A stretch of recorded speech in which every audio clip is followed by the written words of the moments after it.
नेपालका हिमालहरू सौन्दर्यका मात्र प्रतीक होइनन्, यी जीवनका मूल स्रोत हुन्। तर अब तिनै हिमालहरू आफै सङ्कटमा छन्। जलवायु परिवर्तनका कारण नेपालका हिमनदीहरू तीव्र रूपमा पग्लिरहेका छन्। यो प्रक्रियाले सतहमा थुप्रै हिमतालहरू बनाइरहेको छ भने तीमध्ये धेरै अत्यन्तै जोखिमपूर्ण स्थितिमा छन्। 2024 मा सोलुखुम्बुको थामे गाउँ नजिकैको थ्यान्बो हिमताल फुट्दा बाढीले पुरै क्षेत्र प्रभावित पारेको थियो। पुलहरू, सडक, घर र खाद्यान्न भण्डारहरू बगाएको थियो।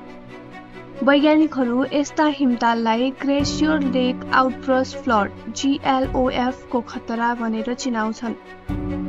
नेपालमा 3000 भन्दा बढी हिमतालहरू छन् भने तीमध्ये कम्तीमा 21 वटा अत्याधिक जोखिममा छन्। हिमनदीहरू बग्लिँदा नदीहरूमा प्रवाह अनियमित हुन्छ। यसले जलविद्युतमा असर गर्छ। नेपालको 90% भन्दा बढी विद्युत जलमा आधारित छ।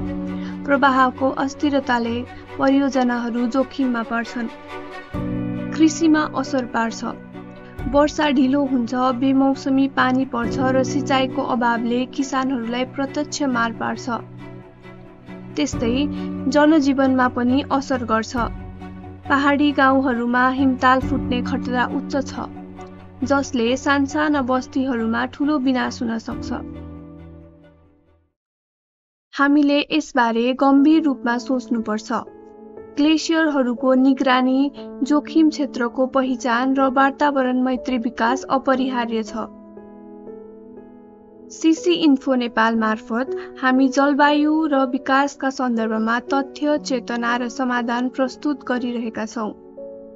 हामीलाई फलो गर्नुहोस्, जानकारी बाँड्नुहोस् र यो अभियानमा सहभागी बन्नुहोस्। धन्यवाद।